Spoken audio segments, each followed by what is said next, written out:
শ্রীধাম মায়াপুর থেকে এসেছেন শ্রী সন্ত গোস্বামী গৌরী মঠের বর্তমান আচার্য পরম পূজ্যপাদ তিদণ্ডী স্বামী শ্রীমৎ ভক্তি বিচার ভারতী গোস্বামী মহারাজ, যার মুখারবিন্দ থেকে গুরুদেবের অপ্রাকৃত গুণমহিমা শুনলে এইরকম মনে হবে যে আরও শুনতে থাকি। তোনার নিকট আমার বিনম্র প্রার্থনা 10 মিনিটের জন্য পরমারাধ্য গুরুদেবের শ্রীচরণে বাক্যাঞ্জলি প্রদান করবেন পরম পূজ্যপাদ তিদণ্ডী স্বামী শ্রী শ্রীমৎ ভক্তি বিচার ভারতী গোস্বামী মহারাজ।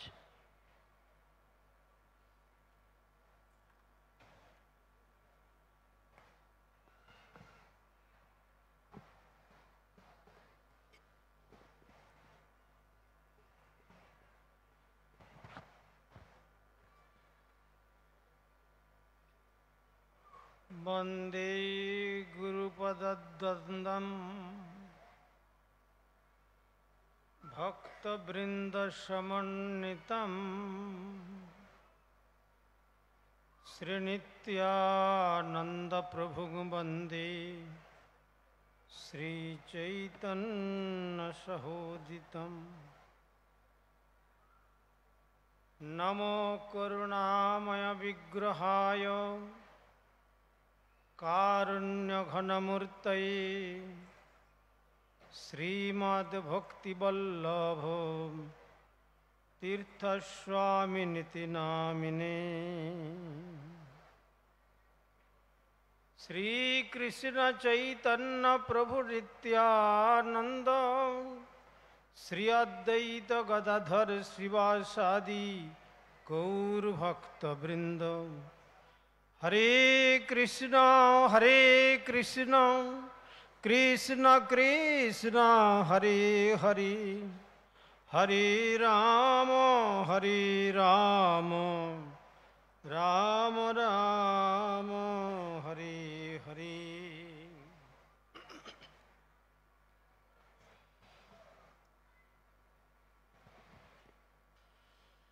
सर्वप्रथम परमाराध्य श्री गुरुपाद पद्म ओं विष्णुपाद परिव्राजकाचार्य तिदंडी स्वामी श्री श्रीमद् भक्ति कुमुद संत गोस्वामी ठाकुरेर रातुल चरणे संख्यातीत षष्टांग दंडवत प्रणति जानिए अभिन्न श्री गुरुपाद पद्म ओं विष्णुपाद श्री श्रीमद् भक्तिद्वैत माधव गोस्वामी ठाकुरेर पाद पद्मे अनुरूप संख्यातीत दंडवत प्रणति निवेदन करी। तदनंतर निखिल भारत श्री चैतन्य गौड़ीय मठेर प्राक्तन आचार्य मदीय शिक्षा गुरुपाद पद्म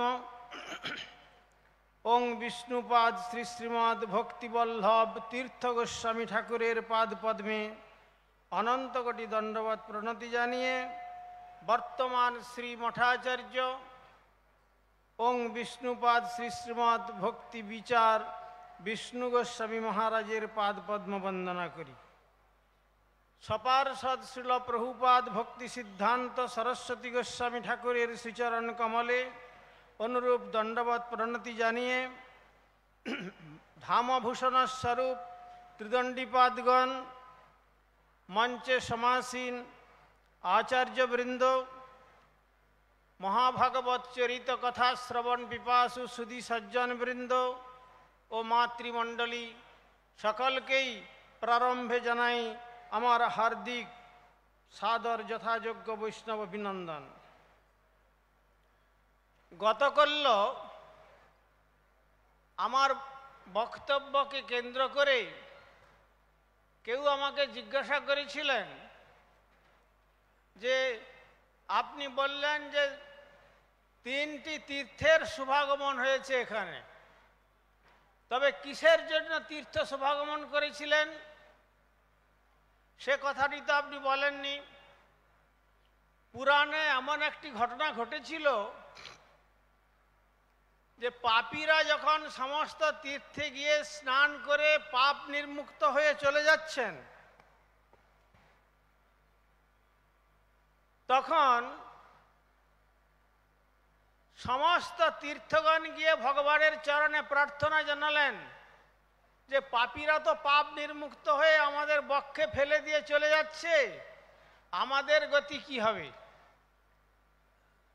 তখন শ্রী ভগবান বললেন যে দেখো, যখন আমার ভক্তগণ আমার চিন্তন করতে করতে তোমাদের বক্ষে চরণধুলি দেবেন, তখন তোমরা সকলেই মহাতীর্থে পরিণত হয়ে আবার পবিত্রতা লাভ করবে।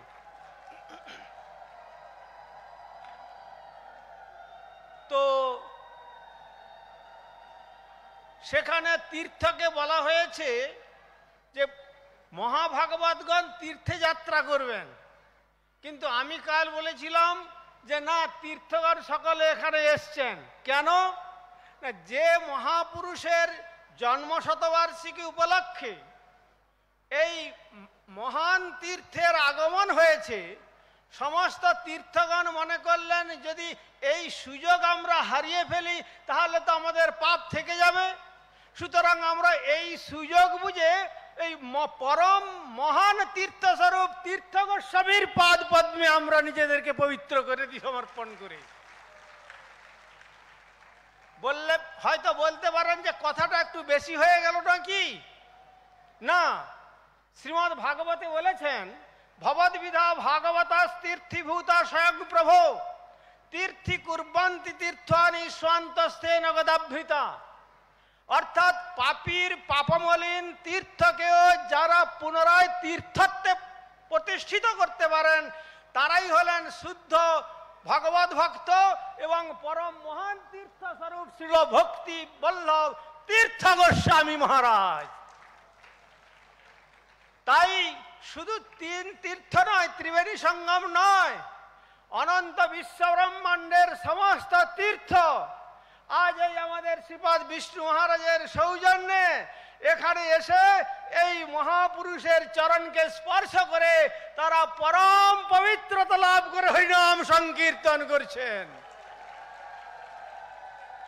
আজ দেখুন, যে জন্য এতদিন পর্যন্ত রেল স্টেশন গোয়ালপাড়া ছিল, আজ সরকারের তরফ থেকে, গভর্নমেন্টের তরফ থেকে আগামীকাল থেকে ঘোষণা হয়ে গেল গোয়ালপাড়া মহান তীর্থধাম।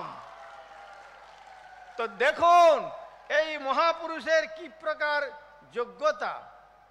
অতএব যে কথা আরো বলেছিলাম যে শ্রীল মাধব গোস্বামী ঠাকুর তিনি যখন আমার গুরু মহারাজকে বলেছিলেন যে আমার থেকেও অনেক গুণে অধিক প্রচার প্রসার করবেন, ঠিক কি হয়েছে দেখুন।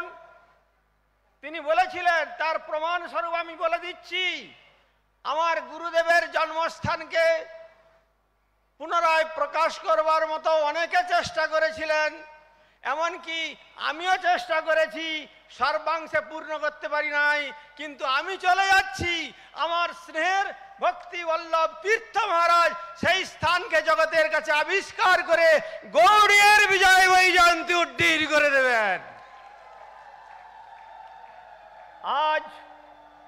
আজ যদি পুরুষোত্তম ধাম শ্রীক্ষেত্রে আপনারা যান, দেখবেন জগন্নাথের শ্রীমন্দির, আর জগন্নাথের মন্দিরের পরের স্থান গগনস্পর্শী প্রভুপাদ শ্রীল ভক্তি সিদ্ধান্ত সরস্বতী গোস্বামী ঠাকুরের আবির্ভাব স্থান শ্রী চৈতন্য গৌড়ীয় মঠের যেন বিজয় বৈজয়ন্তী উড্ডীর করে বিজয় পতাকা উঠছে। আর দ্বিতীয় তৃতীয় মন্দির পুরুষোত্তমে এত বড় মন্দির প্রতিষ্ঠিত হয় নাই।